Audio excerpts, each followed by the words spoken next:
Thank you, Bill. You helped us all by sharing your story and help us know what it's like as you go through this journey and what it's like to live each and every day with IPF. So we are very grateful to you for being willing to come up here and share that. So thank you.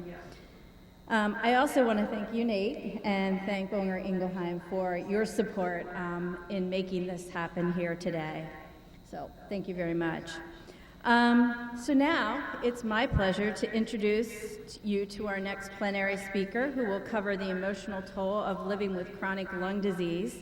So please help me welcome Dr. Joshua Diamond, who is the Associate Medical Director of the Lung Transplantation Program and Assistant Professor of Medicine at the Hospital of the University of Pennsylvania Section of Advanced Lung Disease / Lung Transplant. So, Dr. Diamond.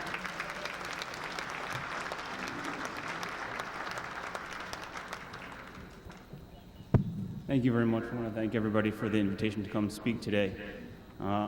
After me, one of our patients from the Penn Lung Transplant Program is going to come up and talk about his experience with interstitial lung disease, his experience as a lung transplant patient. And so I'm going to go through some background information about lung transplant for patients with interstitial lung disease. I'm actually going to use a patient case as an example. There's going to be a different patient than the one who's going to be coming up because I think he can do a much better job explaining his experiences as a transplant patient than I can. So first, lung transplant is actually very new. So the first lung transplant program, lung transplant was actually performed in the early 1980s by Dr. Joel Cooper, who performed this transplant procedure up at the University of Toronto. Actually, the first successful lung transplant recipient was a patient with pulmonary fibrosis. So when we think about lung transplant, we're not talking about something that's been around for 40, 50, 60 years. This has happened within my lifetime. So the several goals of what I want to get across today are talk a little bit about the basic epidemiology of lung transplant. And I think this will be helpful both for providers and for patients to sort of understand the basics behind lung transplant here in the United States. We'll talk about how lungs are allocated in this country utilizing the lung allocation score. We'll talk about the difference between being referred for consideration for transplant compared with the timing of actual listing and active consideration for transplantation. And we're going to describe some of the evaluation process for who is and might not be a transplant candidate. So I'm going to start off with a case. This is a sort of conglomerate of several of my patients. This is an older woman who had the onset of some pulmonary symptoms several years ago. Started out first, like we've heard previously, with a non-productive cough, some progressively worsening shortness of breath, progressing to the point where she's short of breath even at rest. She had a lung biopsy that was consistent with the underlying pathology that goes along with idiopathic pulmonary fibrosis called UIP, or usual interstitial pneumonia. And she's had some significant acute declines over the last couple of months. She's functionally rather limited. She's able to walk up a flight of stairs, but has to stop on the way up. She spends a lot of her day becoming less and less active. This is a woman who earlier in her life was rather active and had a noticeable decline in what she was able or willing to do in order to avoid the symptoms of being shortness of breath. And this is a common theme of what we hear from our patients. They become short of breath doing their activity, so the first response is to do less activity. So they're no longer shortness of breath, or they're no longer short of breath. And then that shortness of breath then starts to act up with less and less activity until it's noticeable at rest. And she's been told by her primary pulmonologist that perhaps it's time to be considered for evaluation for a lung transplant, given the progression of her symptoms and its negative impact on her lifestyle and quality of life. So this sort of brings up two main questions. First, why do people get lung transplants in this country? And then what's the expected survival after lung transplant for your average lung transplant recipient? So this is a graph that demonstrates the types of patients that are being transplanted worldwide. And you can see that in the yellow and in the red make up the combination of patients who have interstitial lung disease, combined IPF and other non-IPF ILD. And worldwide, and certainly in this country now, ILD is the #1 reason people get transplanted. It's actually surpassed COPD in the last several years. And in this country, lungs are allocated based on the lung allocation score. And the allocation system is controlled, and lung transplantation is controlled by UNOS, the United Network for Organ Sharing, which is the sort of overall government organization that oversees organ transplant in this country. And for lungs specifically, our patients are grouped into 4 separate categories, and they are A, B, C, and D, and these are groups of diagnoses. And so that everybody's on the same page here, A are patients with COPD or obstructive lung disease, B are patients with pulmonary vascular disease, C is predominantly patients with cystic fibrosis, and then group D are the patients with interstitial lung disease, with IPF being the number 1 diagnosis within that group D diagnosis. And you can see on this chart that the number of patients being transplanted in this country vary greatly based on the underlying diagnosis. And you can see that since the early to mid-2000s, the group of patients that have been increasing in numbers every year has been the group D patients. And that's been predominantly our patients with ILD, driven by our IPF patient population. The next question that comes up almost uniformly when I meet patients is, okay, we're talking about lung transplantation. Well, how long am I going to live if I get a lung transplant? And I think a lot of community physicians and community pulmonologists aren't clear, actually, on what the overall outcomes are after lung transplantation. And this is really the number 1 question that patients want to know when they come to meet us, is how long am I going to live? And right now, the state of the art of lung transplantation is that the average lung transplant recipient will live, on average, 6 years after a lung transplant. And these numbers are sobering when we think about our patients. Patients aren't expecting that number when they first come to meet us. And this number has been slowly increasing over the last several years. But we lag significantly behind other organ transplant programs, heart, liver, and kidney, where outcomes are expected to be significantly longer, with the average kidney transplant recipient, for example, living at least 15 years or more in the absence of organ failure. Shown here is that the actual survival outcomes vary greatly based on your diagnosis. So diagnosis and transplant are intimately linked with each other, both when considering who should be a candidate, who's going to be transplanted, and what our overall outcomes are. And you can see that the patients with interstitial lung disease and IPF actually tend to do slightly worse than the average of 6 years that I quoted you before, closer to 4.5 to 5 years. And that our patients with diseases that predominantly affect younger groups of people, pulmonary arterial hypertension and cystic fibrosis, tend to actually have our best outcomes, despite the fact that the largest group of patients that we're transplanting are older patients with fibrotic lung disease, lung scarring. One question that comes up often is what other things might influence the potential outcome that I might have as a patient with ILD who's undergoing lung transplantation. And one of the things that we see often in our patients with end-stage lung disease, regardless of the diagnosis, is pulmonary hypertension, which I believe we heard about this morning.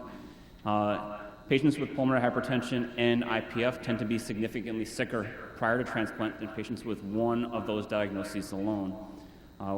One of the nice things that we've seen, at least historically, is that the presence of pulmonary hypertension doesn't negatively affect your expected outcome after transplant for patients with idiopathic pulmonary fibrosis. The other question that comes up often, and this question came up actually with my patient who you'll be hearing from shortly, is how about the difference between a single lung transplant and a bilateral lung transplant? Do I need one? Do I need both? Will I do better with one or the other? So our best answer is that there probably is a benefit to getting 2 lungs for pulmonary fibrosis compared to getting 1. The hard thing is the majority of our ILD and IPF patients are older, and the surgical procedure that's performed in order to perform a bilateral lung transplant is significantly more challenging to recover from than the same procedure for a single lung transplant. And so it's hard to judge some of these survival outcomes because the patient populations are not the same. The people who get bilateral lung transplants tend to be more fit, they tend to be younger, they tend to have fewer comorbidities compared to our patients who have single lung transplant. I think the one overarching thing that I will say about this data is that overall the expectation for a patient with IPF, regardless of whether they get a single or a bilateral lung transplant, is that their quality of life and their length of life are expected to be better with the transplant than it is without the transplant. And so the discussion about single versus bilateral has to be done in the setting of the severity of illness of the patient at the time that they're presenting for evaluation. Let's get back to the case. So she's referred for lung transplant consideration, and she is told that she probably does need a lung transplant. In the first clinic visit, she wants to know sort of more about the overall process and what could she expect. And so one question is, when should patients be referred for transplant consideration or transplant evaluation? And the follow-up is, when should patients who are being followed by a transplant program actually be listed for lung transplantation? And I think, again, this is important to get across that the indications for referral and for listing vary greatly depending on the underlying diagnosis. So for our patients with interstitial lung disease, anybody who has an underlying diagnosis of IPF or that pathology that I mentioned before, that UIP, should be referred early. We just heard about the natural history of IPF and that it can be rather variable. And the rationale for earlier referral for evaluation for transplant is that a patient with IPF can get much sicker and have one of these acute exacerbations at any time. And it's really hard for us to predict the timing, the course, and the likelihood of improvement for a patient who has an acute exacerbation. And so the recommendation is that early referral benefits patients. You get seen and evaluated earlier. You get the education that goes along with meeting with the transplant team. You understand the expectations. Any potential relative contraindications can be dealt with early on in the transplant evaluation process. Things that might not be able to be fixed or intervened upon if a patient presents later on in their overall disease course.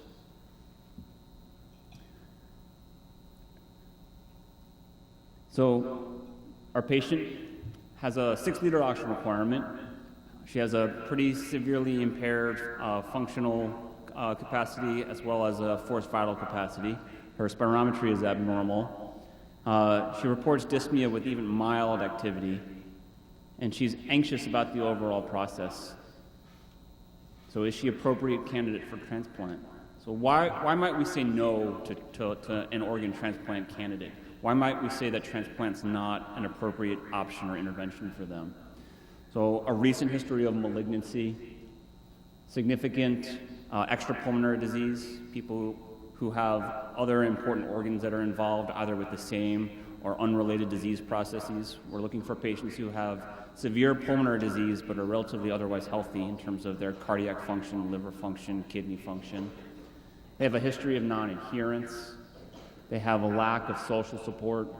They have unstable or untreated psychiatric disease or active substance abuse. And I'll say these absolute contraindications are relatively in flux over time. So one thing that historically has been a contraindication to lung transplant are certain viral infections, HIV, hepatitis B, hepatitis C. I'll say transplant programs across the country and across the world are starting to break down these barriers. We're having more and more effective therapies for all of those viral infections such that patients are living longer and living better. And these diseases are becoming chronic diseases and not fatal diseases. So the number of patients across the world who have been transplanted for other medical problems and other organ dysfunction while also having HIV, for example, has greatly increased. And the lung community is starting to pick that up as well. At Penn, in the last year, we've transplanted 2 patients who have well-controlled, undetectable HIV viral loads. These patients actually make quite good transplant candidates. They're used to complicated medical regimens. They're used to follow-up over long periods of time with the medical community. And patients who are able to be adherent to medications that have significant toxicities actually are able to tolerate some of the side effects of the medications that we use in the transplant world much more readily. So across the world, we're starting to see transplant programs start to consider patients with HIV and certainly hepatitis C and hepatitis B to be appropriate transplant candidates. Similarly, not all cancer is the same cancer. So historically, we have said, the transplant community has said, if you've had a cancer within the last 5 years, that transplant's perhaps not the best option for you because of the risk of recurrence. We relatively recently published a case of a patient of ours who was diagnosed with testicular cancer. A young gentleman, otherwise healthy, no lung disease, underwent treatment for his testicular cancer, and one of the chemotherapeutic agents that he received has a known risk of lung toxicity and he developed severe, fibrotic, rapidly progressive lung disease months after his initial diagnosis and treatment for his testicular cancer. After extensive evaluation and discussions with our oncologists and his oncologist, the risk of recurrence of his cancer was deemed to be so low that the risk-benefit was in favor of offering him lung transplant, and he is now 2.5 years out from his lung transplant. He's doing spectacularly well from a respiratory perspective and has absolutely no signs of recurrence of his testicular cancer. So again, barriers that previously existed are being broken down based on sort of newer knowledge, newer expertise, as we start to sort of push the barriers for lung transplant. Two other things to consider that have historically been contraindications for transplant are age and obesity. There's data, older data, that older patients don't do as well as younger patients, and this is definitely true, but this is true for any surgical procedure. The younger you are, the more likely you are to recover rapidly, deal with complications. And in terms of obesity, we have data that patients who are obese tend to have an increased risk of complications after lung transplantation. But again, these previously thought of absolute contraindications are becoming more and more relative. This is some relatively recent data related to age, and our program has seen significant changes over the last decade in terms of our willingness to transplant older patients. When we look at age as an independent risk factor for mortality or survival after lung transplant, without considering other potential variables, characteristics of the patient, older patients are at a statistically significant increased risk for death after lung transplant compared to patients who are younger. But when we start to take into account other things about that same patient population, comorbidities, obesity, frailty, and we control for those types of things, age by itself is no longer significantly associated with the risk of death. That is, there's something different about physiologic age, how old you appear, the quote-unquote eye test, compared to your actual chronologic age. And so we're considering older and older patients. And worldwide, the average lung transplant patient is becoming an older and older patient, now moving into your 60s.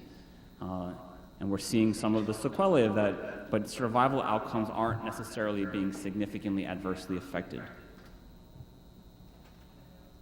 Same thing with obesity. We have this data that says that being obese is associated with poor outcomes after lung transplantation, but it turns out that body composition, that is how much fat or adipose tissue you have, is more than what your weight is. It's more than what your weight and height is combined.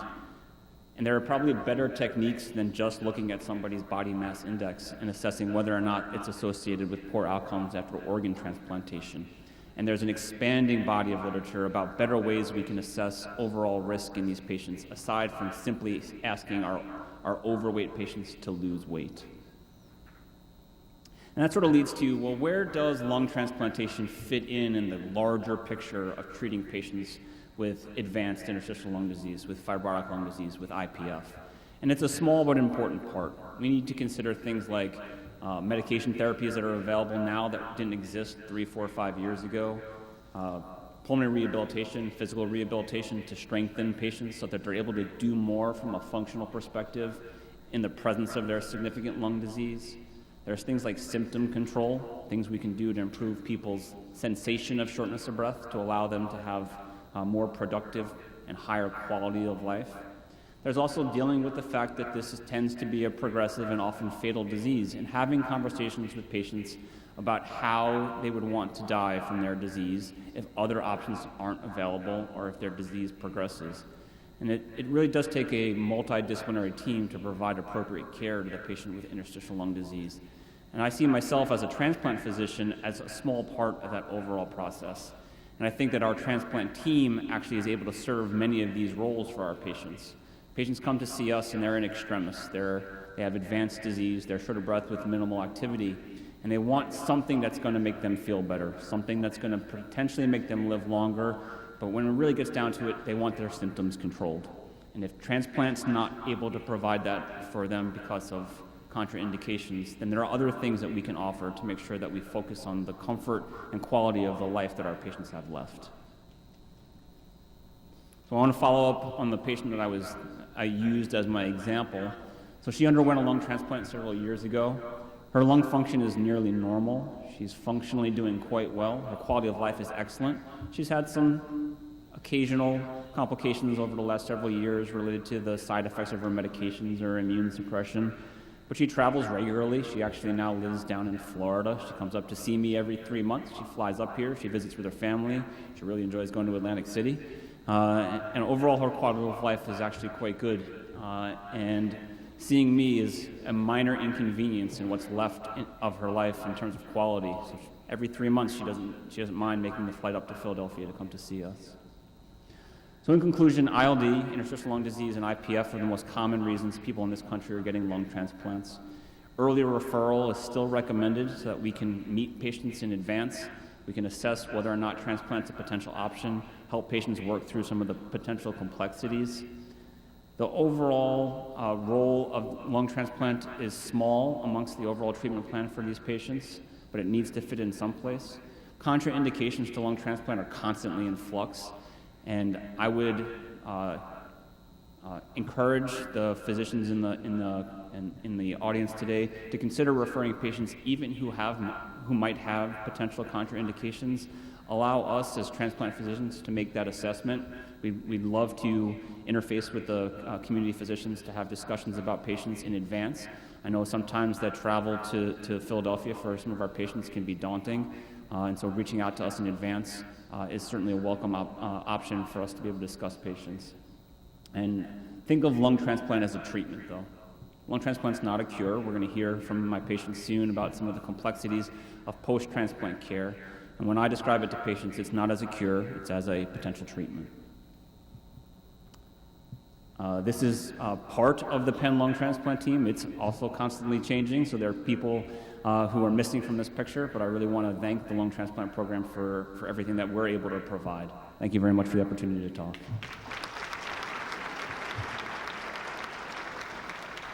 I would now like to introduce one of my patients, Dr. Denis McGorry. He's been followed at the Penn transplant program for a couple years now. He was followed at Penn prior to that as well. He is a retired family practice physician, and so comes at the diagnosis of IPF and living after lung transplant from a very special place. So I'd like to introduce Dr. McGorry.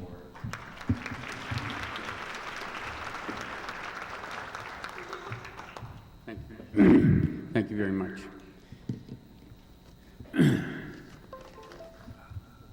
First, before I start, would anybody with IPF please raise their hand?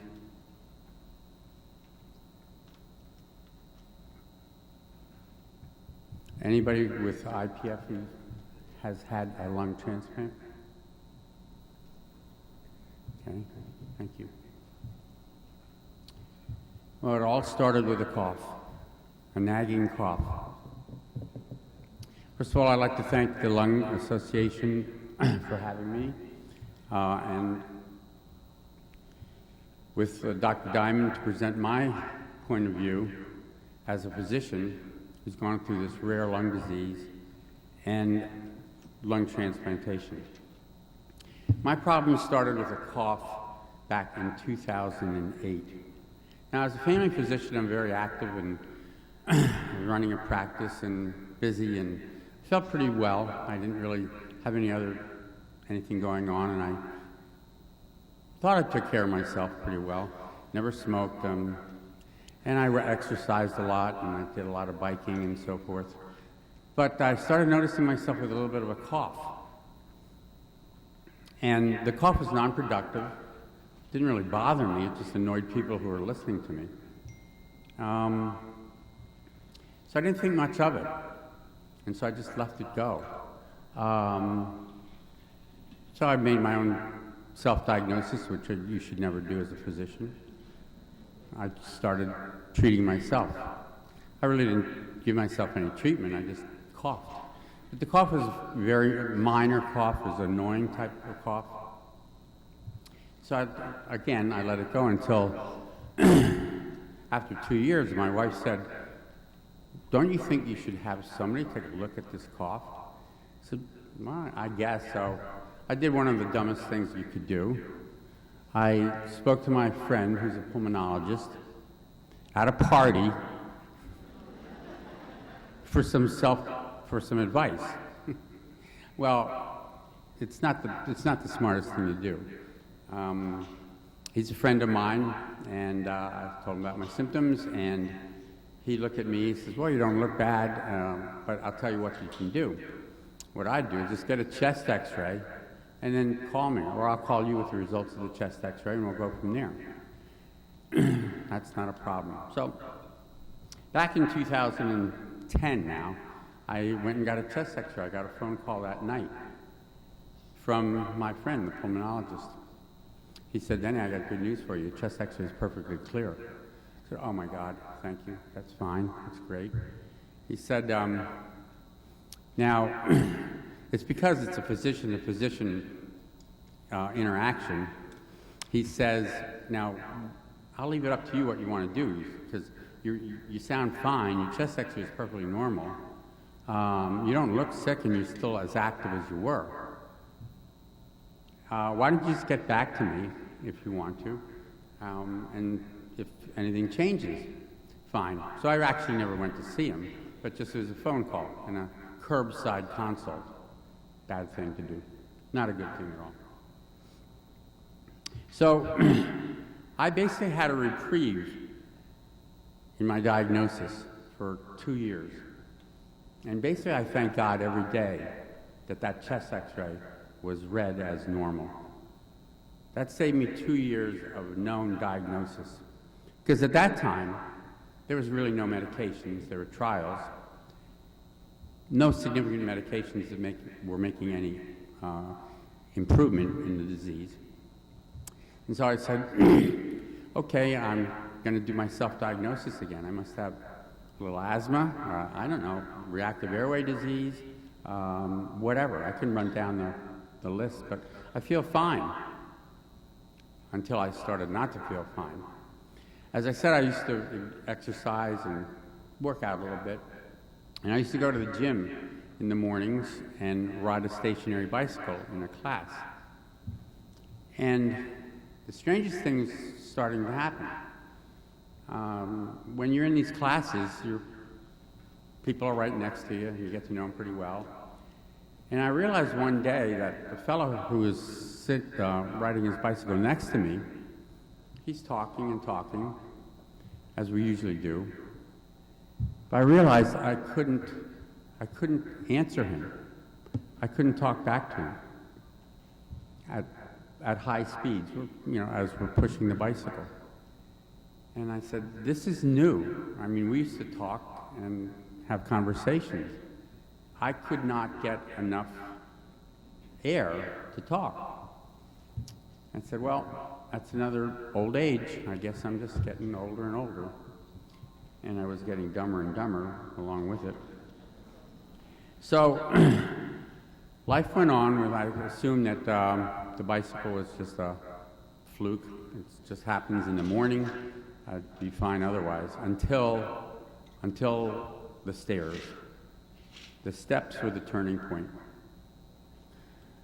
With any chronic lung disease, with hypoxia or low oxygen levels, once you start doing steps or noticing things, steps can be the common denominator. Now, we didn't have a lot of steps, but in the house, I was saying, look at those steps all of a sudden. I'm getting a little bit short of breath going up the steps. Now, that is really not making much sense. But it was getting worse. So time went on, not much time, because I said shortness of breath and a little cough. Now I'm starting to think a little bit more rational. And this is very common with patients with IPF. There's a slow progression, hopefully a slow progression, or you can have a fast progression of your disease. Apparently I had kind of like a slow progression. So I made another appointment to see my pulmonologist. So this is 2 years after the chest x-ray is normal. CAT scan high resolution was done right away. My pulmonologist friend calls me that night. He said, Denny, are you sitting down? Do you have a lot of company at the house? Jerry, what's up? He says, you have IPF. Crash. Now, if it wasn't, I know why I was asked to talk today. First of all, I want to get one thing clear.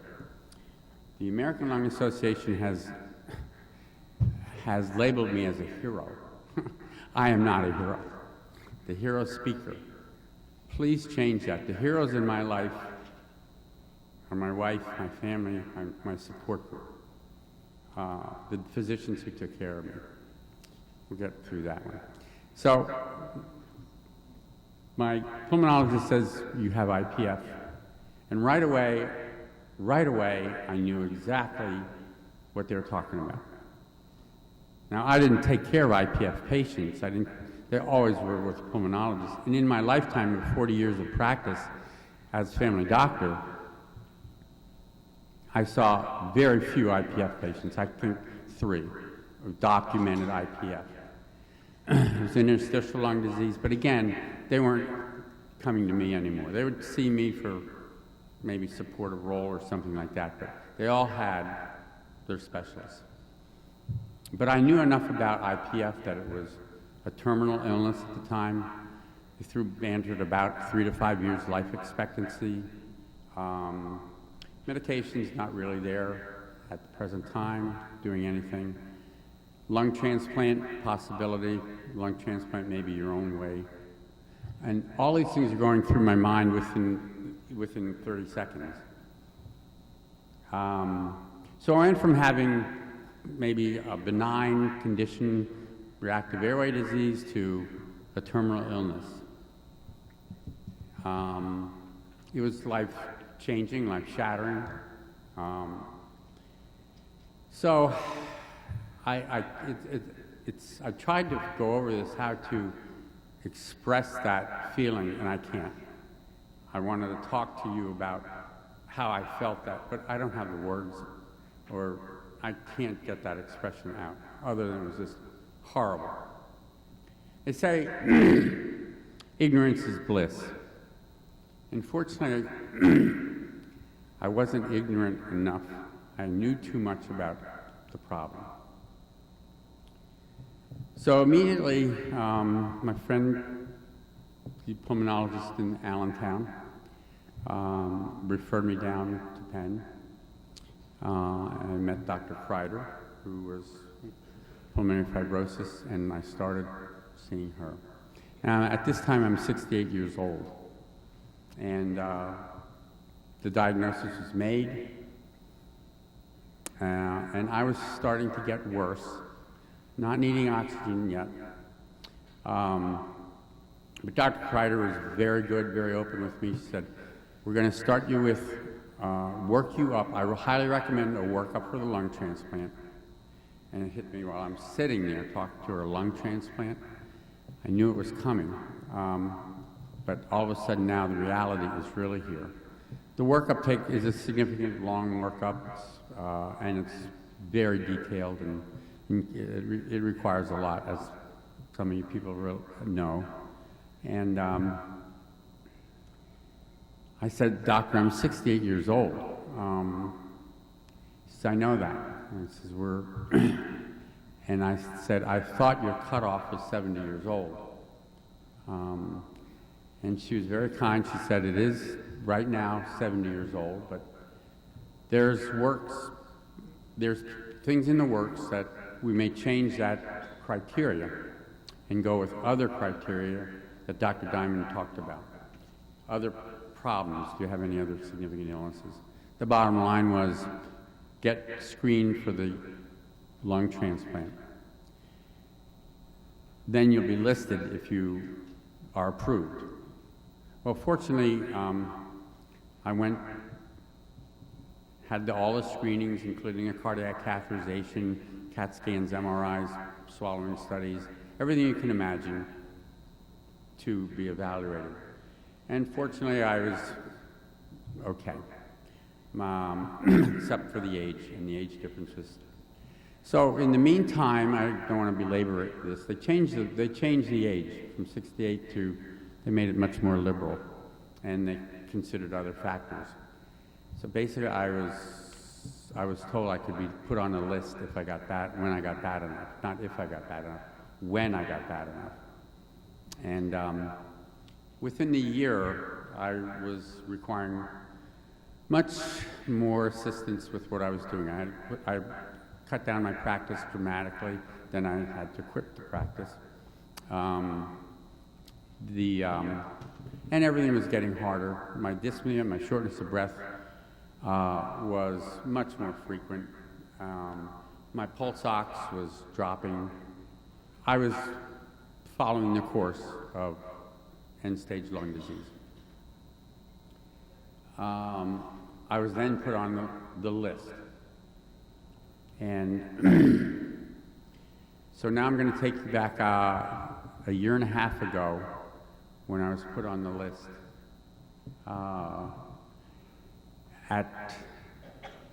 So for 2 months, I didn't hear from anybody. Dr. Kreider, I had an appointment every 3 months to see her, and I got a phone call one morning. We have a lung, and you're the second in line for this lung. Can you be here in 2 hours? I said, yes, I can be there in 2 hours.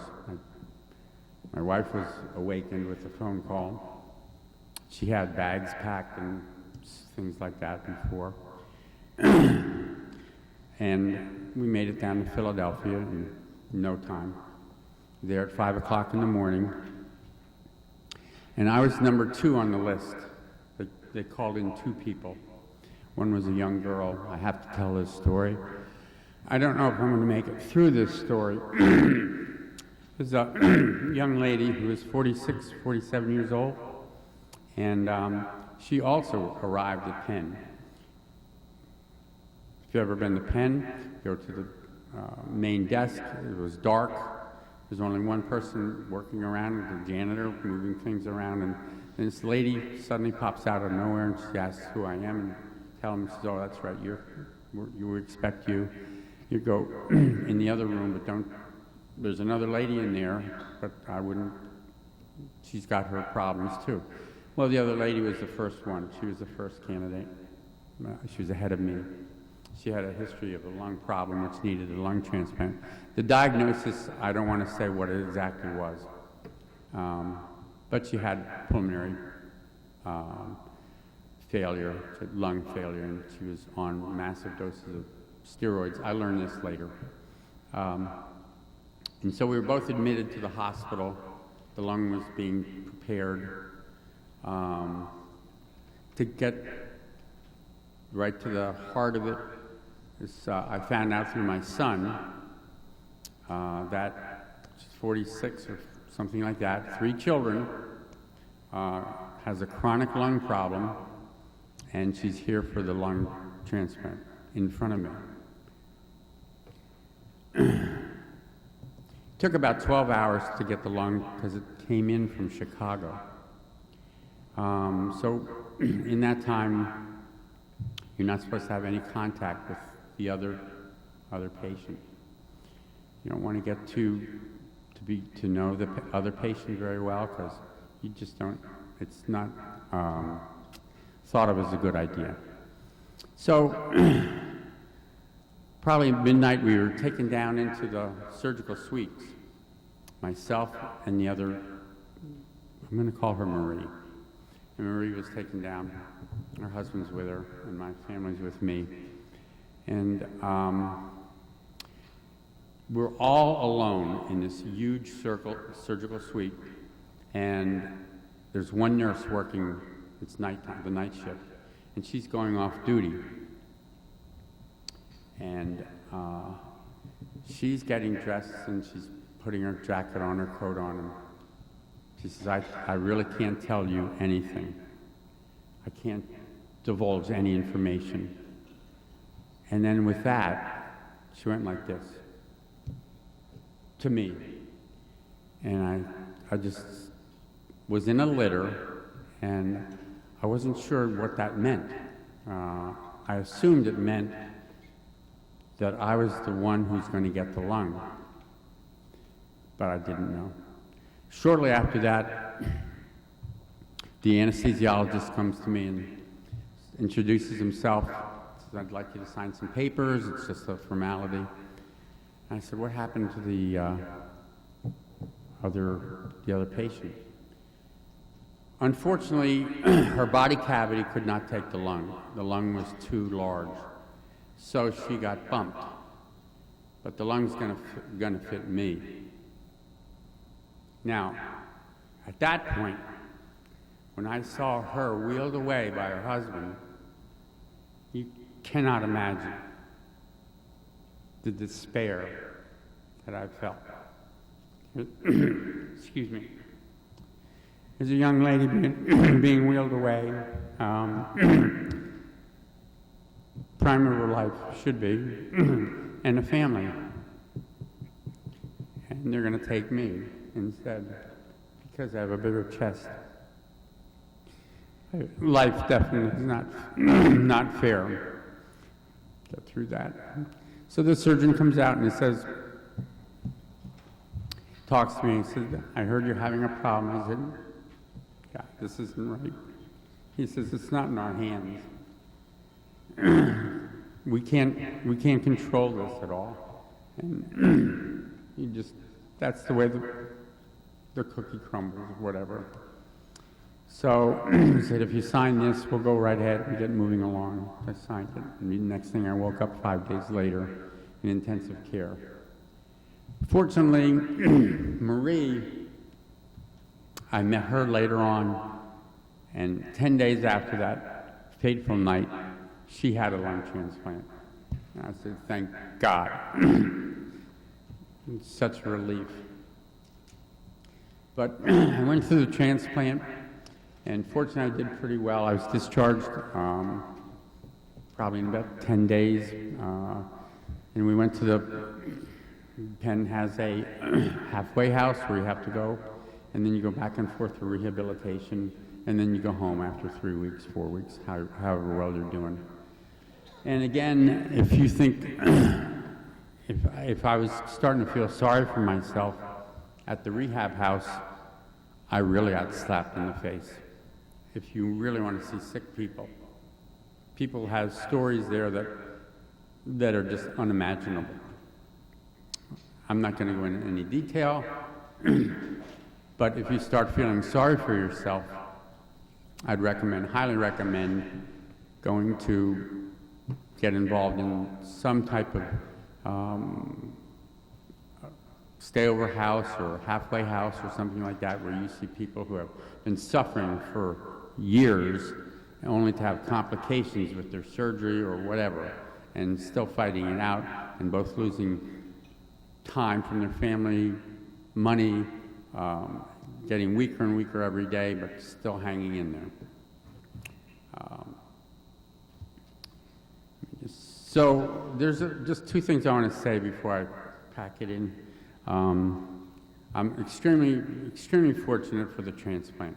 I had one complication. I had to be readmitted 6 months later after the transplant. It was for an infection. At first, there was a consideration that I may have a rejection. Rejecting the lung is fortunately not that uncommon, but it is common enough.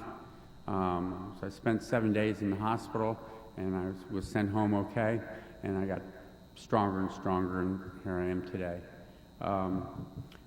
The only problem is when you do a lung transplant, the medications are for real. You have to take them, your immunosuppressives, but I am not complaining. Just telling you from my point of view, it's a fact of life. And the people who have had lung transplants know what I'm talking about. Anybody with anybody who's a support giver which you all are, I'm sure, support people with IPF. If you're here, you know what it's about with medications. It's a whole nother world. I don't know how you get through it. I'm a physician, and I get screwed up. It's a daunting challenge. Just want to talk two things. One is survivor's guilt. Survivor's guilt is something I suffer quite a bit from. Why me? Why did I get the lung? It's been a year and a half. It's very difficult. It's like you're in the foxhole and 3 of your buddies are killed and you walk out of the foxhole. Well, that's post-traumatic stress syndrome combined with survivor's guilt. And it's something sometimes extremely difficult to deal with. And the way I deal with it and the way I recommend dealing with your lung problems with IPF or any chronic disease at all, which I found out, is support.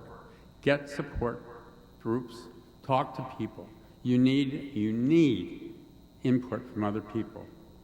If it wasn't for my wife, my friends, family, relatives, I wouldn't be here. Life wouldn't be worth going on, to be honest with you. My only other consideration, I'm going to say this is, excuse me for a second, sympathy, empathy, sensitivity, kindness, charity.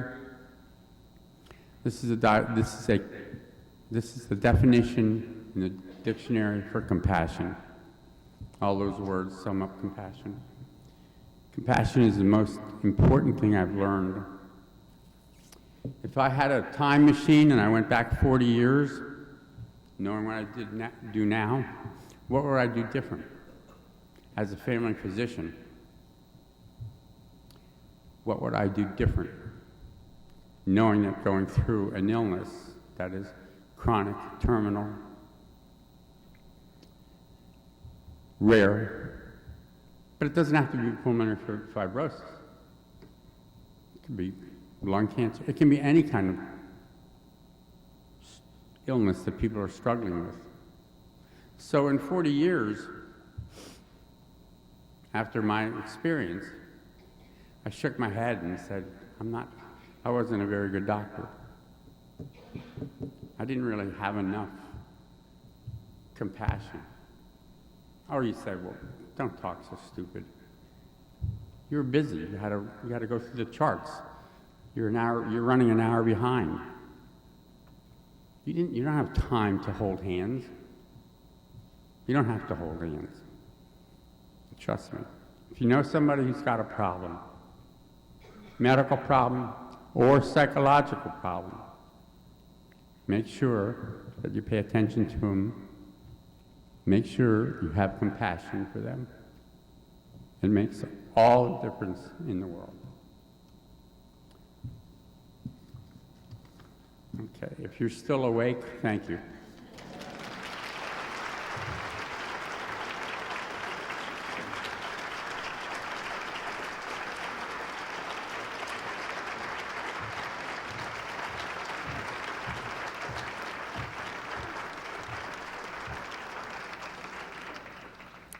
Thank you so much, Dr. Diamond and Dr. McGorry. I think you have ended this session on such an emotional note. We appreciate that.